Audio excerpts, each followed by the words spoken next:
I got it.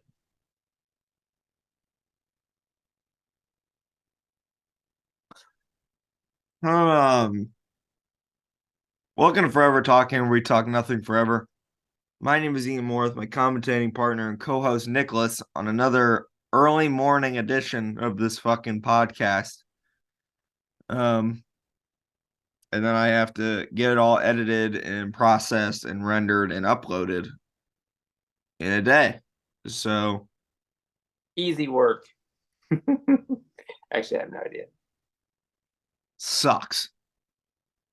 So anyway, um, on today's episode, we're going to be talking about the Prime card. We're going to be talking about NFL Week 7 predictions. We're going to be talking about the KSI and Tommy Fury fight, Logan Paul versus Dylan Dennis.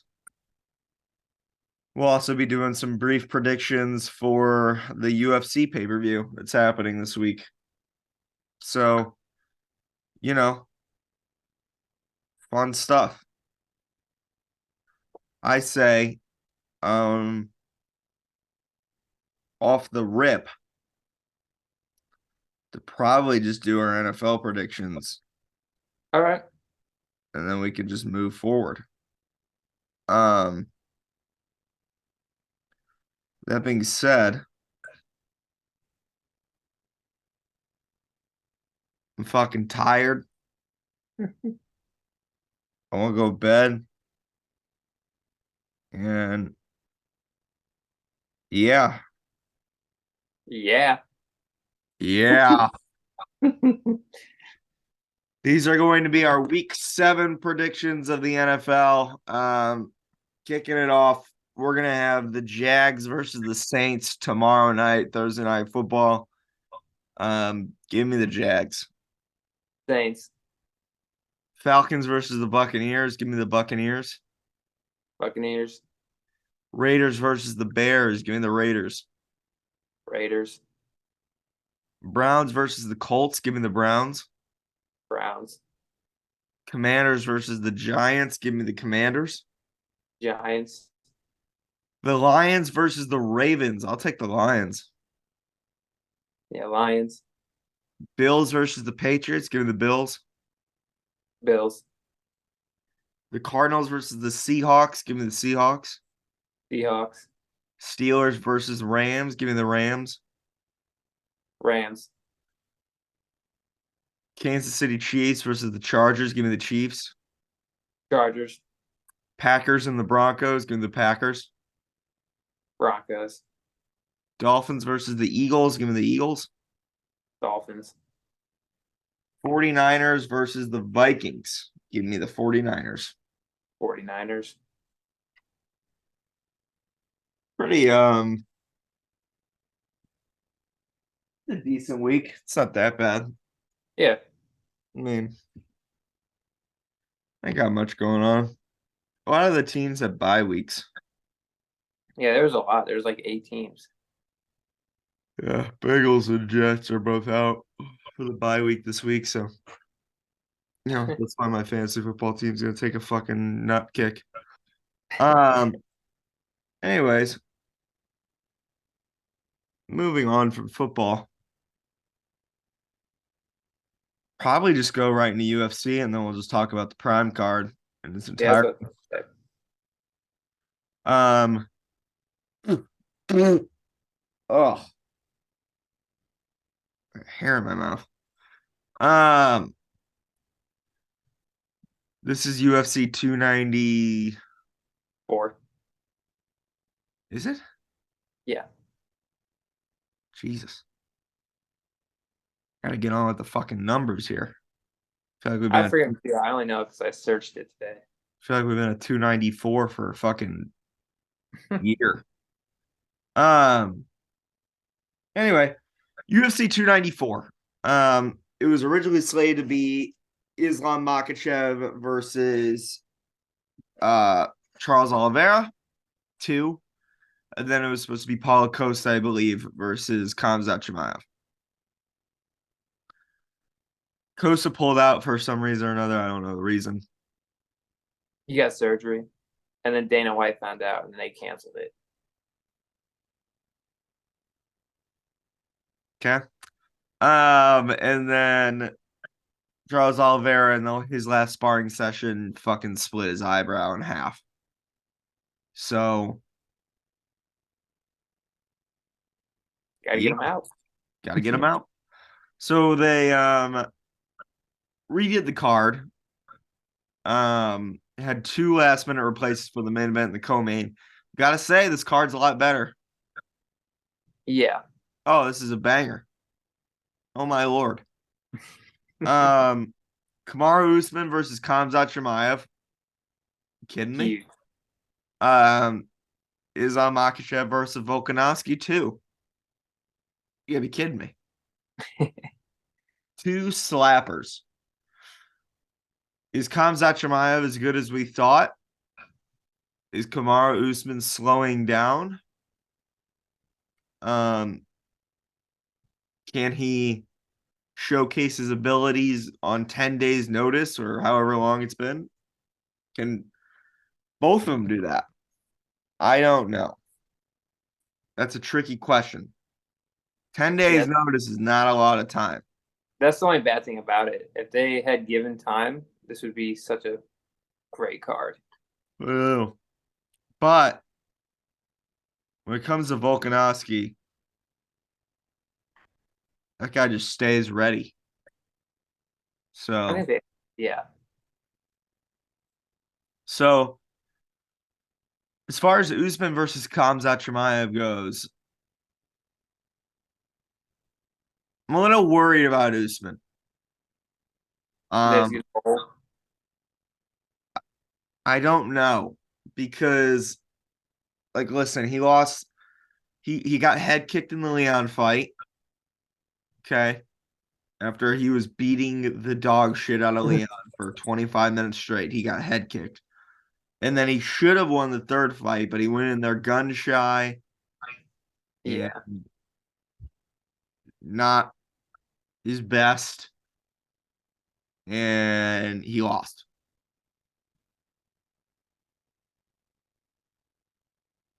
Okay. Um, Khamzat Chimaev. Last time we saw him, he missed weight to fight Nate Diaz. So finally, he's back at his 185 weight. This is the interesting thing about this fight, though. Usman's never fought it. He hasn't fought at 185. Yeah, but Usman he's huge too. He was a big 170.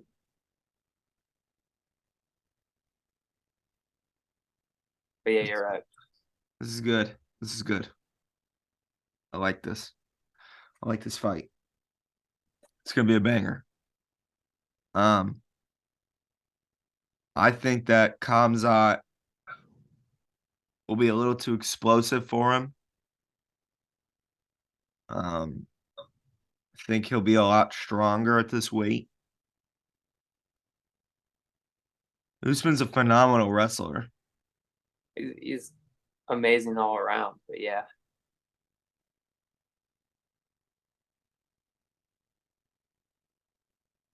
Give me Kamzat Chimaev. yeah, I'm going with Khamzat Chimaev just because he's younger. Yeah. And the winner of this fight goes on to fight Sean Strickland. So Future champ. yeah. Yeah. Whoever wins this is probably the champion. But we said that Strickland was gonna get dog walked by Izzy. And look what happened there. So, you know, I'm so tired. I know. You got your hair sticking up on I your like right side.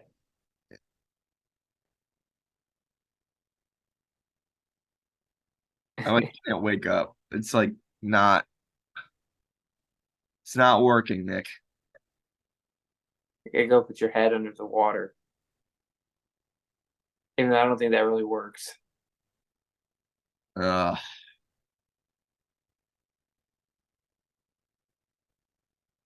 Volkanovski versus Islam Makhachev 2.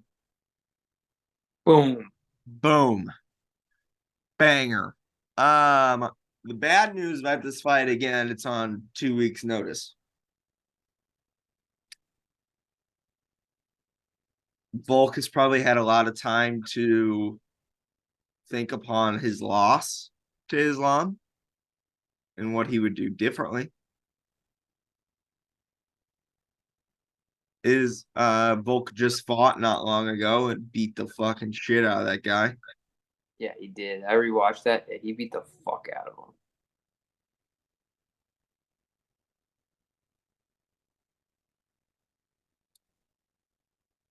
Fool me once, shame on me.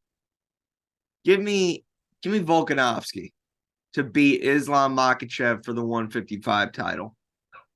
I think that he was close enough to beating him the first time around. I think the second time around, he's going to know the game plan. The wrestling is not going to bother him. And he's just going to go in there and he's going to go fucking gunslinging.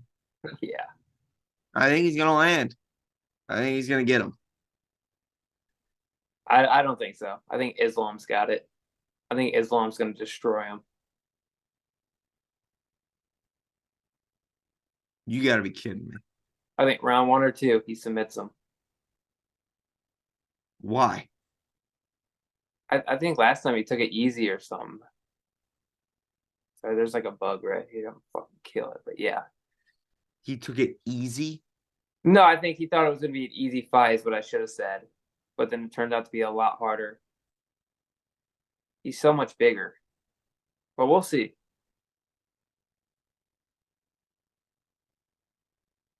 That dog shut the fuck up.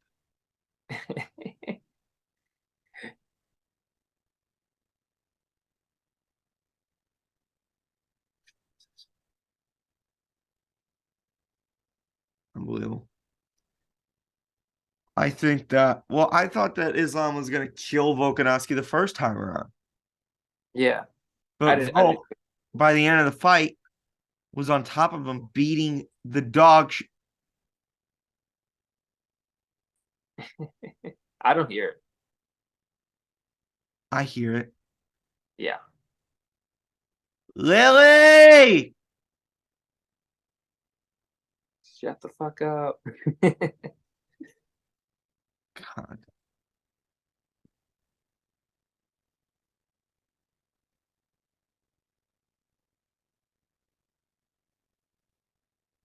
One of my neighbors is out front with their dogs.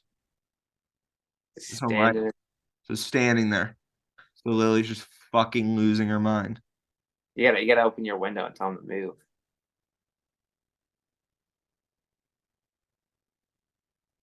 She's still going?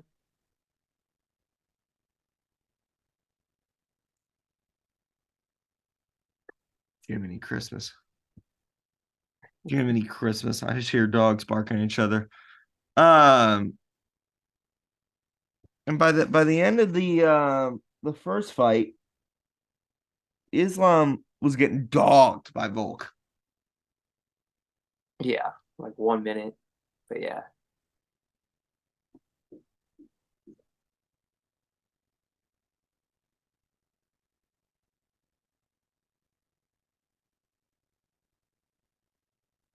Volkanovski's a dog, dude.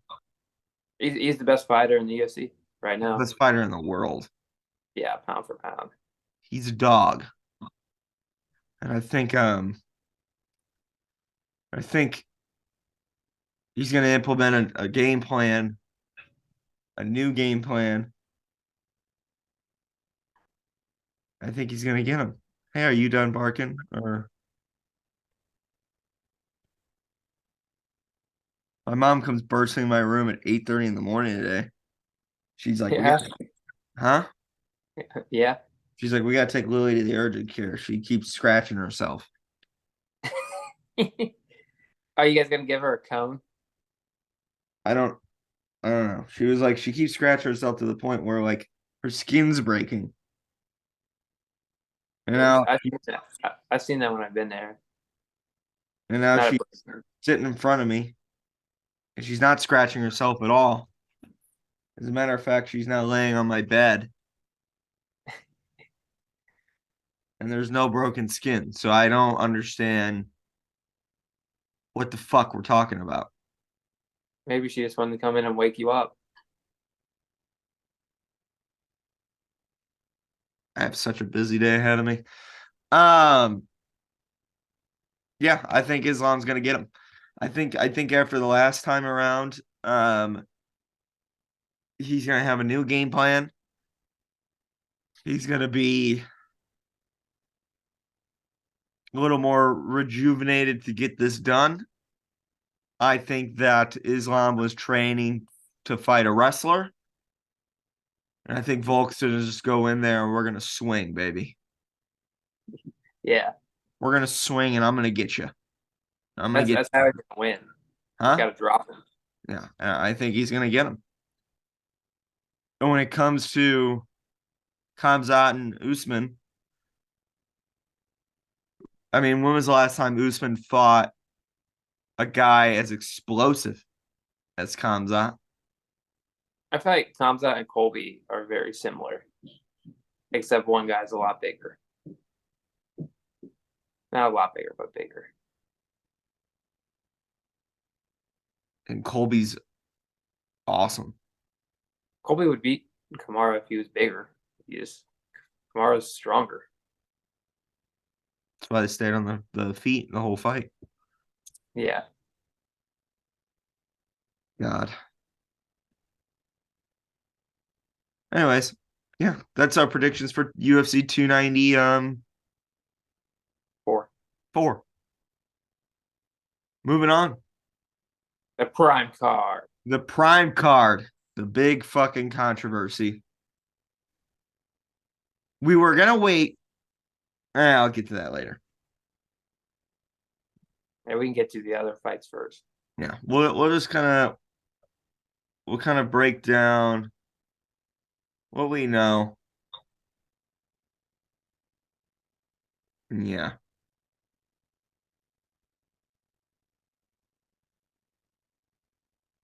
Damn. So the prime card it was a spectacle for the scene. From what we understand, it has broken the UK pay-per-view record and it has broken 1.3 million buys. That's crazy. That's insane. Like the all-time UK record out of every fight that's been there ever. A bunch of YouTubers and TikTokers and journeymen from Mexico and Bellator jiu-jitsu fighters and FIFA YouTubers, and they managed to do that, and it's incredible, and that's why crossover boxing is phenomenal, and it's special, and that's why we want it to be around for a long time, because you can have massive Super Bowl like events. You need big names. You do. But I think that their game plan is they're going to do a prime card every year.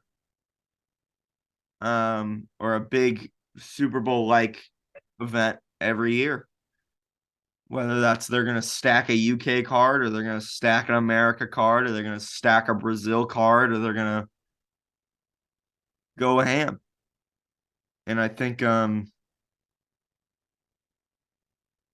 with moments like it was this weekend, you can build storylines and you can make unbelievable cards. And it's awesome for it. Yeah. I love it.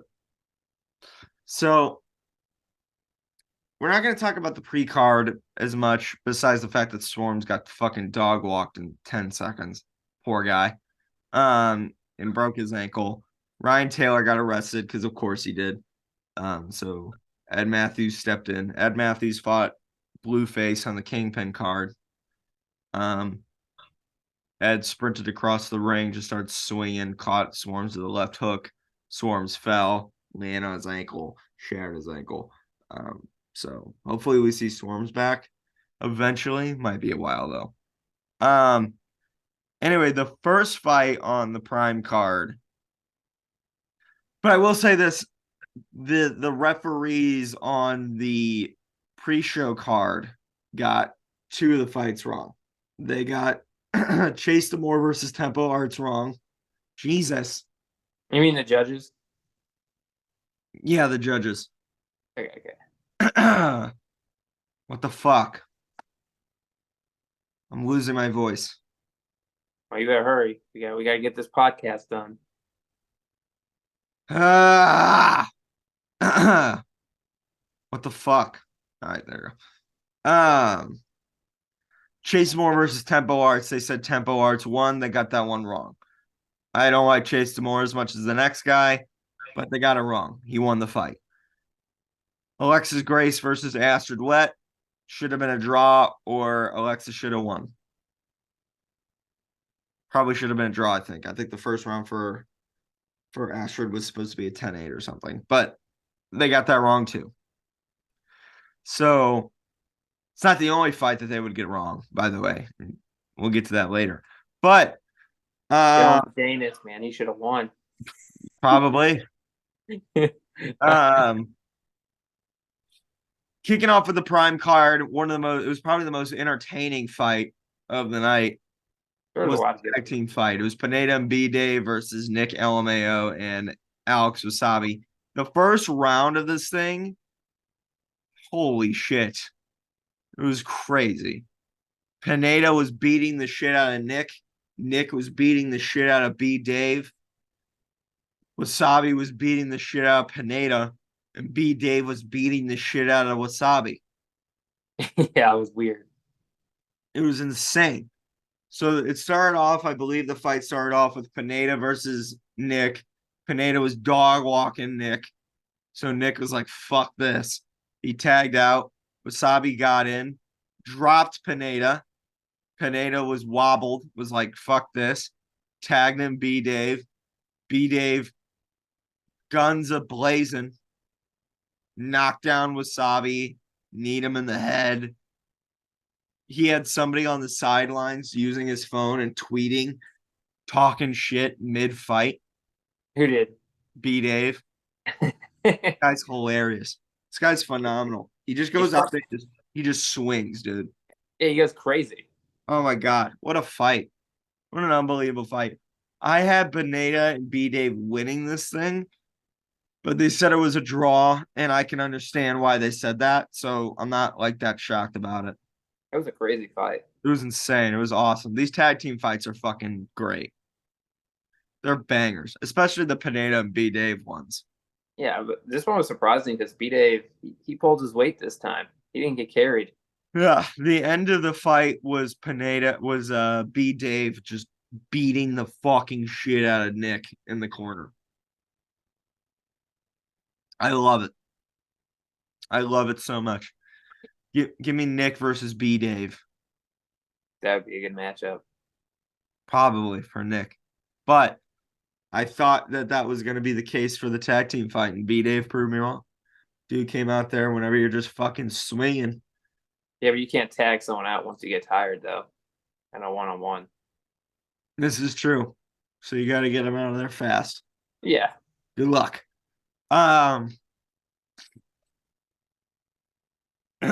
So that was the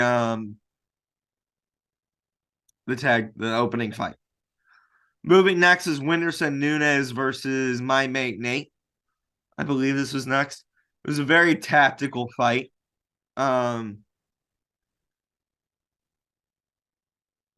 mate Nate's trained, I think, Muay Thai. Can't remember. Some sort of martial arts. He's a great martial artist. He obviously lost to King Kenny on the Kingpin card. Whindersson Nunes lost to King Kenny as well on the Kingpin card. This wasn't like a dog fight like the fight previous. It was more of a technical fight. My mate Nate kind of using his jab and sticking Whindersson in between the high guard. Whindersson throwing his great body shot, trying to tire my mate Nate out. There just wasn't enough rounds to do that. They were trading shots pretty well, but overall, I'd say my mate Nate kind of stuck the jab on Winterson. Winterson, because KSI and Logan and Tommy and all those guys were there, there was not an overwhelming amount of Brazilian crowd here. So that was probably a little different for him. There was still some Brazilian crowd. I mean, there were flags and stuff, so it's not like he was alone. Yeah. Winterson lost the fight, and probably rightfully so. But I think that it's confirmed we're going to see him back in February. So my guess is that February is probably going to be the Misfits Brazil card. The Misfits 11 card is going to be happening. Maybe I'm wrong. Oh, it's happening in November. So, keep forgetting it's October. So it's going to happen in November, and that's going to be headlined by Jarvis, who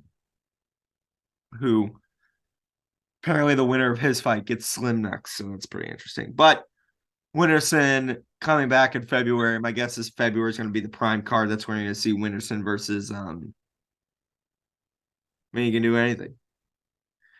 You can do Salt Poppy. I wouldn't right off the bat, just because, of what happened. You want to get these guys winning fights again. So Yeah. Next was Anthony Taylor versus King Kenny, I believe. Not a great one. This was. Anthony Taylor, I mean, he won the fight, so credit to him, I guess. He did the exact same thing he kind of did to Saul Poppy. Blitz in the range, get a couple punches in, grab the clinch, punch him in the clinch. Yeah.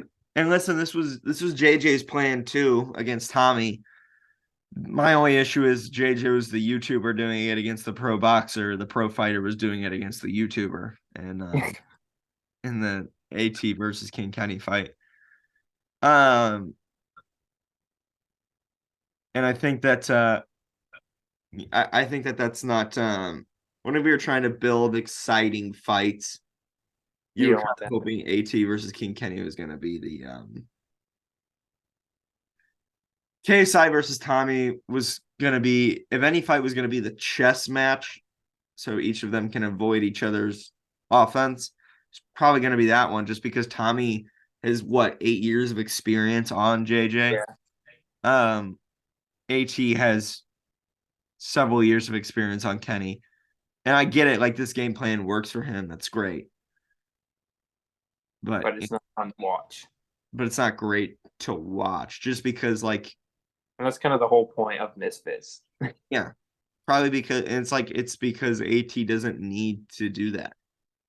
He's a tactical enough boxer on his own. Yeah. He can fight perfectly fine. I don't know why. And it's not like Kenny's gonna start ripping off fucking 5-6 punch combinations on him. He'll use his jab, yeah, I get it. But it's like AT's whole style is supposed to be, I'm gonna get inside, I'm just gonna be punching up your body, and I'm gonna come up top. His game plan this one was, I'm gonna blitz in and I'm gonna grab you. I'm gonna smack you in the tummy a couple times. So, hey, whatever. He won the fight. Congrats to AT. But yeah, we want to see him swinging like he wasn't doing in the Ashley Raksu fight, like he was doing in the Idris Virgo fight. This isn't the yeah. We want to see it. He's skilled enough. He doesn't have to do that. So that's just my take on it. But I like AT. I like Kenny. It's kind of bummer way this thing went out, but is what it is. Next was Salt Poppy versus. No. Huh? Dean the Great. Oh, you're right. I thought Dean was after. No. Dean the Great versus Wild Sharks. This was a crazy matchup. This was a banger. These guys are destined to fight each other. I had Dean beating up Slim, or beating up, or I had Walid beating up Dean. Dean proved me wrong. In the first 10 seconds of the fight, Walid hit a left hook on Dean, kind of rocked him a little bit. Second round of the fight, Dean knocked over Walid, and Walid is on shaky feet the entire time. He fucked him that round. Yeah, he 10-7, right? 10-7 him. Yeah. Um, in the third round, I believe Dean's shoulder disconnected out of place. He So still beat him that and he still beat him that round. He's just fighting with his left hand. By the end of the fight, Walid fought back and was beating the shit out of Dean. round. I mean, this fight was crazy. It lived up to the hype, 1000%. Oh And yeah. if Walid won, there's grounds for a trilogy fight. There isn't right now. Walid should go get some wins back. And as for what happens with Dean, you probably slap him in with some UFC guys. He really wants to fight.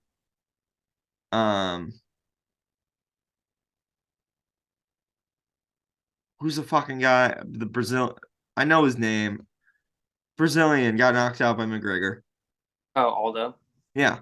Um, Aldo versus Dean is something that they keep kind of on the rumor mill quite a bit. That'd be interesting. Brazil card. Oh, Aldo could headline that by himself. That shit would go crazy. Oh yeah, Aldo versus Dean. Jesus, it's insane. Better hope Aldo wins though. Huh? Better hope Aldo wins. Yeah, or else you're gonna get fucking. Dean's he's not making it out of there.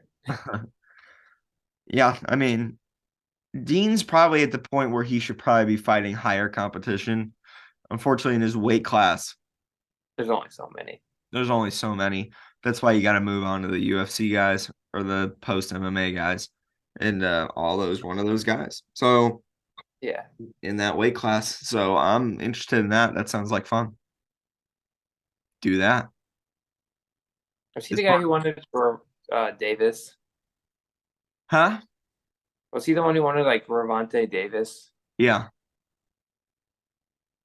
he doesn't. I, He's I just, know he doesn't. he's just. He also wanted Ryan Garcia and fucking.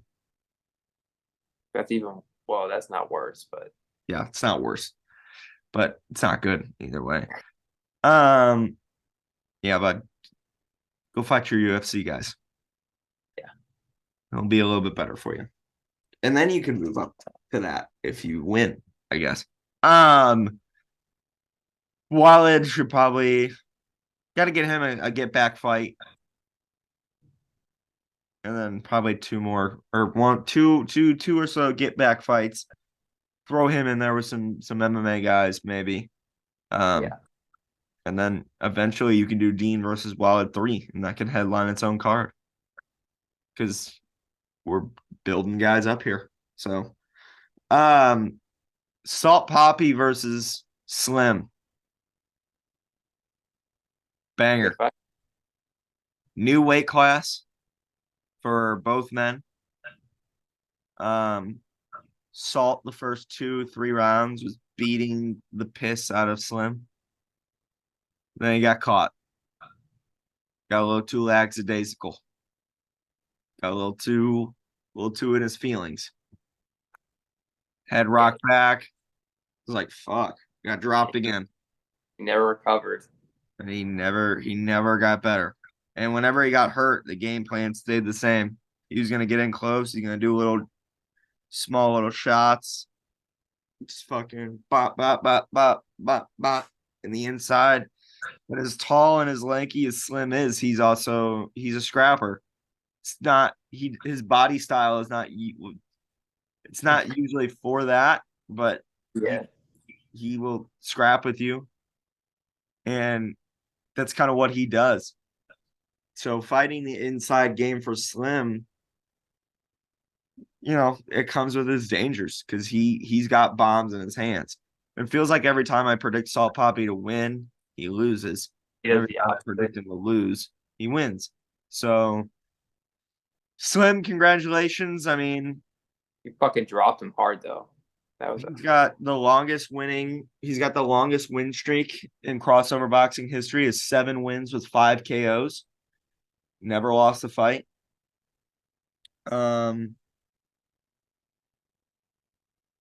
What do you do with Slim next? I know what you do with him. I know too. Fucking a Nissan Gib. What are we doing? I know, what are we waiting around for? Money. Seems that way. Slim deserves a main event fight. He's not getting KSI. He's not getting Jake. He's not getting Low. He's not getting these guys. That's just not. These guys are on their own. They're too big for him, first off. Well, weight wise, JJ can probably get to one side. And trust me, if one of those guys will fight them, Slim's going up in weight. He's Oh getting yeah. he's getting that paycheck. But like he'd get killed. Yeah. Well, 1000%. But with that being said, Slim deserves his own main event fight. I think he's earned that. Yeah. And he deserves to get the payday. Now nobody's ever gonna get the millions of dollars payday that the big three would bring in. That's just not gonna happen. And as far as like the storyline we're trying to build, it's best case for everybody that well, probably not for Slim because he wants the payday. But you can get a halfway decent payday and a pay-per-view main event fighting Gib. Oh yeah. Just do that. Something we've been building up for years. These guys don't like each other. They don't? I don't think they used to. They talk a lot of shit on Twitter, but whenever they met in person, they were friendly, I think. Yeah. But it's time. Run it. Probably in I don't know. I mean, you can do it whenever. January, maybe. Yeah. I don't know. First things first, you have to convince Gib to do it. Well, where else is he gonna fight? Nowhere. Yeah. He'll come around. I hope so, because nobody's gonna give him millions of dollars to fight on Yeah. Misfits. He's gonna get 300,000 max, probably. Yeah. Maybe for Gib versus Slim, I could see them both getting 500K. But actually, no way. I think the only reason Slim got offered the 300K payday was because of how big the prime card was going to be. Yeah. So, and this fight could have made. Well, I'll never know how much it really made, but I mean, if you're just basing it off of UK prices alone, which is 20 pounds or about 26 million in pay-per-view, something like that. But pounds and US dollars are different, of course. And the US price was a lot more expensive than the UK price. It was like double. Yeah. The US had the highest fucking price out of every country. It was ridiculous. Japan was doing it for $3 or some shit like that. I was thinking about flying to Japan to watch this fight. Might have been cheaper. Jesus. What do you do with Salt Poppy? I don't know. You gotta get him in a get back fight. Probably Ed Matthews, who just beat Yeah. Swarms. You have to build these guys up. And I get it, you want to make the big fights now. But it's like Kenny lost, right?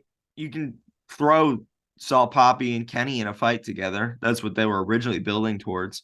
But That's it's like, actually a big match. huh? That's a big match. It is. But if one of them loses, they're fucked. You can't build back from that. Well, I mean, you can, but it's good. Like JJ versus Jake, you should make now because the stakes were always going to be high with those two. as far as Slim and Salt or Kenny and Salt Poppy's supposed to be the future. If he keeps losing fights, he's not gonna sell pay-per-view. Just a fact. So I don't know. I think you throw him in there. I think you put him. I think you get him off of a KSI card, and you just Yeah. throw him on a card and let him fight somebody. Oh, hold up. We got something going on here. I'll mute myself up. I'm not sure.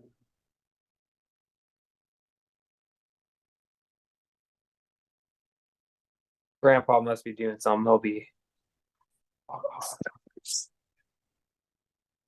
Oh, crazy household today. Sorry about this. Sorry about this, Puffin.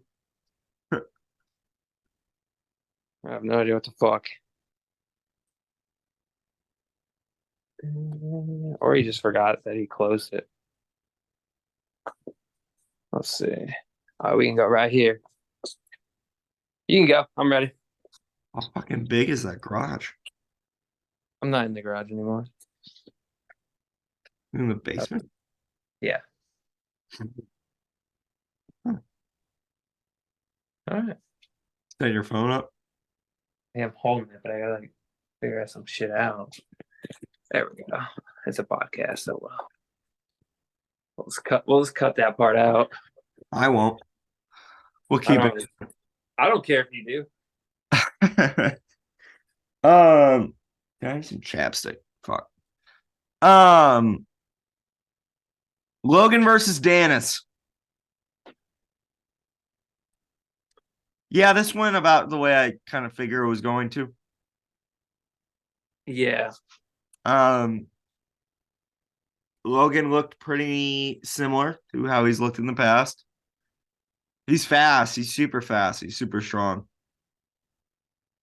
Still think he gets this though. Dylan didn't get knocked out, so I guess that was different.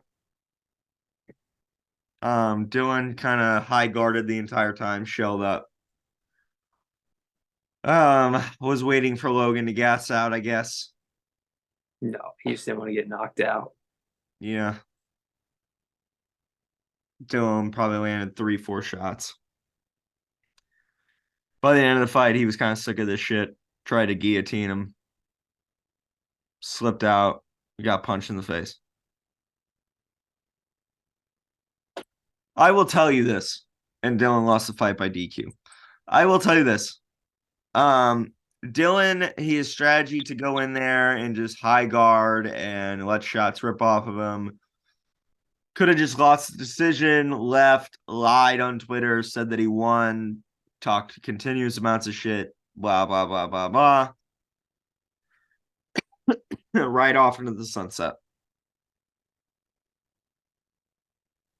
Instead, he did that all the way to the end, tried to go for the guillotine, missed, Fail. got fucking rocked on the floor, and then they got pulled aside. The final image of the night was Dylan being fucking trapped in the corner and Logan holding his hands up high in the corner. Dylan has continued to talk shit on Twitter since the fight. Nobody cares. It's over. Oh yeah, it's over. It's done. You know, sad. I mean, bummer for him, I guess. He didn't fight. Huh? He didn't go there and actually fight him. He just held his hands up high. Yeah. He could have just done.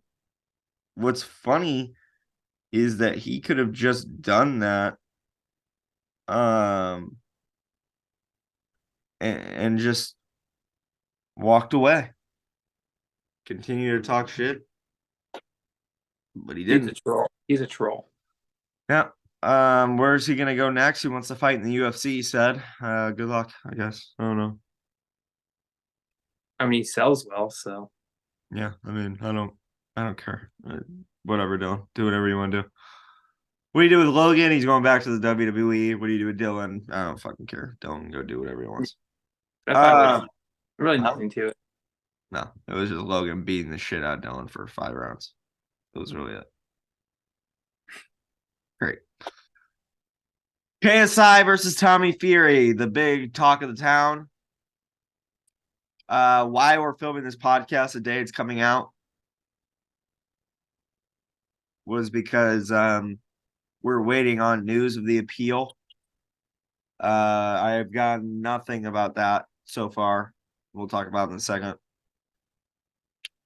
A lot of people are mad at this fight because it was kind of more of they hugged a lot, they clinched a lot. Yeah, I saw that. It doesn't bother me that much whenever the skill levels are as vast as they are. Whenever, Tommy is he's got 8 years of he's been boxing since he was 6. Yeah.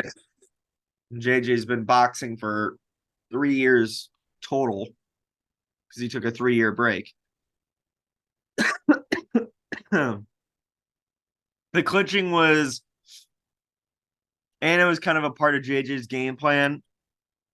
It completely takes away Tommy's jab and makes him not as good of a fighter as he should be. And then when JJ kind of explodes him for the overhand right and doesn't get it, you clinch. And then you win the exchanges in the clinch. I liked the fight just because I thought how each guy is so dangerous. If you let Tommy go and just rip shots and combinations, you can't let him do that. I thought that I thought it was a game plan, and it didn't bother me seeing it because it's the YouTuber versus the pro boxer, and the YouTuber landed this more significant shots. He landed like 4 or 5 massive overhand rights. Oh yeah, early on. Yeah. So what I would say is this: the judges scored the fight wildly, in our opinion. I wonder if I believe I have the I do. I have the scorecards here. So it was originally a unanimous decision, I think, that got changed to a majority decision or majority decision to a unit, whatever. Thirsty. Water. Break.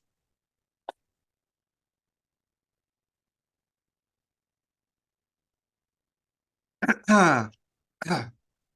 It's terrible. The first judge it scored it 10-9 for JJ. So let me start off by saying this. The second round had the point deduction. This is where the whole fight gets fucked up. Because hypothetically, it should be a 10-8 round. That's what we had it, yeah. But it wasn't for some reason. Every judge, except one of them, for some reason made it 9-9. One of them made it 9-10 with the point deduction. Or made it 9-9. I don't know. Doesn't make it. He made it 9-9.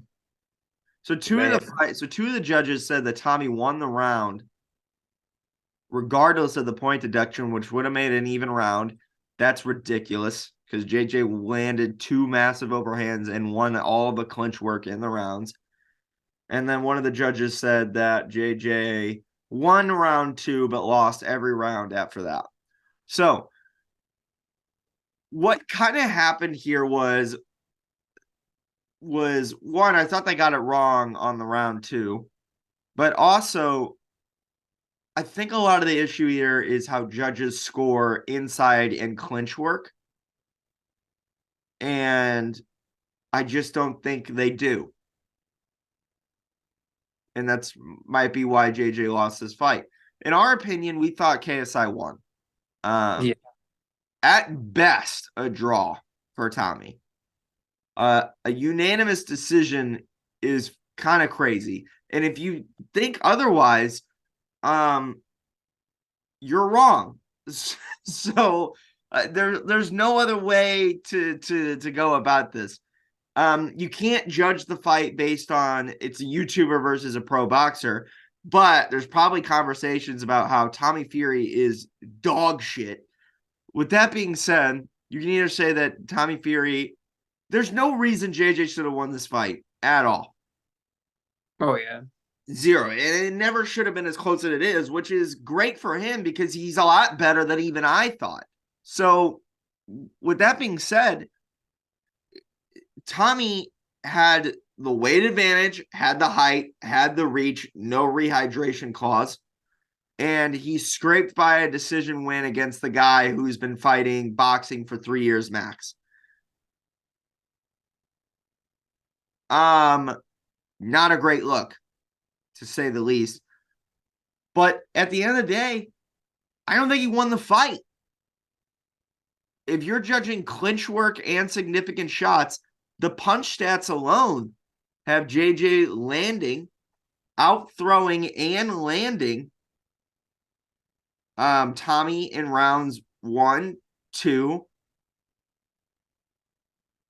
He outthrew Tommy in round 3. I mean, they have JJ landing more total punches than Tommy in a significant number of these rounds. And whenever you take the point deduction alone off of that as well, there shouldn't be. I don't get it. I don't understand. Yeah. We'll get to that in a second. Basing off the scorecards, it looks like this. Judge number 1 had JJ winning rounds 1, tying round 2, and then losing rounds 3, 4, 5, and then winning round 6, making a 57-56 win for Tommy. Okay. Judge number 2 had JJ winning the first round. Every judge had JJ winning the first round. That's correct. We can at least establish that. But if you won the first round, you should have won the second round. So I don't get that. Had Tommy tying the second round, had Tommy winning the third round, the fourth round, had JJ winning the fifth round, and then had Tommy winning the sixth round. Judge number 3 had JJ winning the first round, having JJ win the second round because of the point deduction, and then every round after that, Tommy won. So making it 57-56 JJ. He originally scored 57-57 for a draw, but the math was wrong. That shows you pretty much exactly what. Yeah, that's who's judging the fight. I'll put it this way. Whenever you take, I mean, I just don't. We had JJ winning round 1, round 2, and then watching the fight back winning round 5. I thought Tommy pretty convincingly won round 3 and 4, and then 6 could have gone either way with JJ landing the giant overhand right at the end of the round, but Tommy countered it with a massive uppercut, and they kind of traded shots. Yeah. JJ or Tommy, I thought, kind of got the best of some of the exchange, so I just gave him round 6. But everything else, rounds 1 and 2 for me are pretty fucking decisive. I don't know how. Did you rewatch it? Yeah. I was gonna say I would have to rewatch it, but I thought rounds 1 and 2 were very obvious. I went back and rewatched it. Rounds 1, obviously, all the judges had the rounds right. Round 2, regardless of the point deduction or not, Tommy shouldn't have won that anyway at all. And that takes away from the fact that 1, you have the point deduction. 2, JJ outthrew him in that round. 3, he won a massive exchange in the clinch work. And 4, landed 2 really big overhand rights in that round. Yeah. I thought it was pretty cut and dry. Now to Tommy's credit, round 3 and 4 I thought were pretty cut and dry too. I thought he just got that jab going. Jab, yeah. Rounds 5 rounds 5 and 6, you can kind of flip either way. But I thought round 5, JJ had the bigger moments. He landed a significant shot at the end of the round. I thought he had a massive clinch work in the beginning of the 5th round, and then he ended the round with a massive shot. So I thought JJ won the round. And then round 6 could have gone either way, but I thought that Tommy, in between their exchanges, landed significant, or not significant. Yeah. It was a close fight regardless. But whenever you look at the punch stats and you clearly see that Tommy threw 159 punches, JJ threw 124. JJ landed 38 punches, Tommy landed 39, with a percentage of 31 going to JJ, 25 going to Tommy. That's pretty close, right? Then you take the point fucking deduction away. I don't understand that. I don't get that in any way of how Tommy wins. For the CompuBox stats, JJ outthrew Tommy and JJ landed 11 punches to Tommy's 7 in round 1. JJ landed 7 punches to Tommy's 4 in round 2. Tommy landed 8 punches out of 5. Or 8 punches, JJ landed 5. In round 4, Tommy landed 7 punches, JJ landed 3. And these are like significant shots, right? So that's where you get your rounds 1 and 2, JJ. Yeah. 3 and 4, Tommy. In round 5, JJ landed 8, Tommy landed 7. That's close, right? But you have to take who landed the significant power shot. It was JJ. Round 6, JJ landed 4, Tommy won 6. So if you're just basing it off of these stats alone, you split the rounds 3 and 3. That's the fight was close enough where you can say that. And then you do the point deduction, JJ wins this fight. Without the point deduction, It's a tie. It's a tie at best. How every one of these judges said that Tommy won this fight, it's just incorrect. I don't know any way to say it besides that they're wrong. And that's not even me being biased. That's just me. Like, I don't get it. I don't understand. We waited to film this podcast to the morning it came out because we were waiting to see on all the details of the appeal. Nothing has kind of come out on Twitter. My issue with the appeal is this fight was scored so closely. Yeah, it's going to be hard. It's going to be hard to get it overturned. And especially whenever now you have all 3 judges saying Tommy won. I don't know how you flip the appeal back. But with the punch stats alone, maybe they watch the fight back and they see it should be flipped at best, but to a draw. But it is what it is, I guess. Let's put it this way. JJ looked better against Tommy than Jake did. 10 times better. 10 times better. Just because they had a game plan, which was take away Tommy's jab. And it worked. They had but Tommy, kind of done with him. He can fuck off. See ya. I don't need to watch Tommy Fury fight anymore.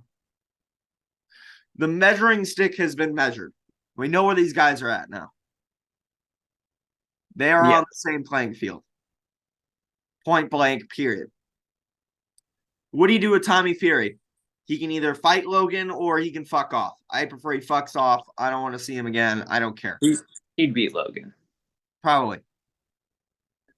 What do you do with JJ? Do you do the Tommy Fury rematch? I'm not interested to see it. Maybe down the line. But with that being said, I thought JJ won this fight anyway. So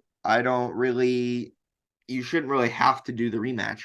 But I get why he would want to.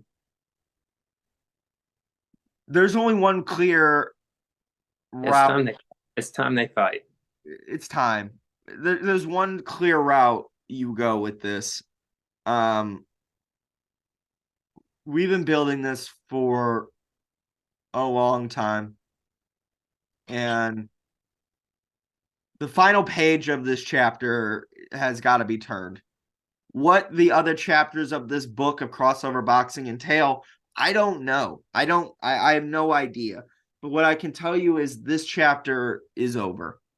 Yeah. And at this point, they're losing hype, just waiting.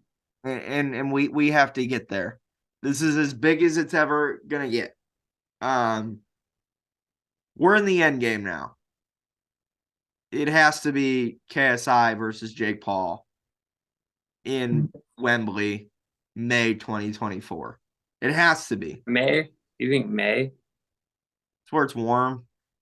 You can do the Uh, outdoor stadium. This has to go in a stadium. There's no other way. yeah. Where'd they fight this weekend? Manchester. Was that inside or outside? This is inside. Yeah. Dude, they want fucking 4 times as many people in the stadium For those two. for those two. They think they can sell it a 90,000 person stadium. They better start doing it. They're losing hype. I think they can. Like I really think they Oh, can. they easily can. Yeah. So there's no other way to do this. It has to be KSI versus Jake Paul in May. Jake is fighting in December on a Do we know free, who? huh? Do we know who? Probably gonna just be a journeyman boxer, it seems like. It seems like he's fighting for free on a free like boxing prospects show on a Oh, Friday. Just kind that's of pretty weird. cool. Yeah. So he's fighting. It seems like I mean it might be free, it might not be, but you know he it doesn't. I think he's just fighting a either a boxer or somebody. I don't know, but um Jake's fighting in December. JJ will probably not fight in December, is my guess. Um, and he takes 4 or 5 month breaks in between each of his fights anyway. You can do this in May or you can do this in April. One thing I'm certain of is that the next fight, this has to happen. It's time. Yeah. Um, and that's exciting. So that's all we have to say about that, I guess. Yeah. I tried to get us out of here in 45 minutes, but I couldn't do it. There's too much to talk about. So, anyways, we're going to go ahead and wrap this one up. Hopefully, you enjoyed this episode of Forever Talking. We talk nothing forever. My name is Ian Moore with my commentating partner and co host, Nicholas. And we'll see you all in the next episode where we'll just talk shit again, and again. Adios, amigos. Peace, love, and bye.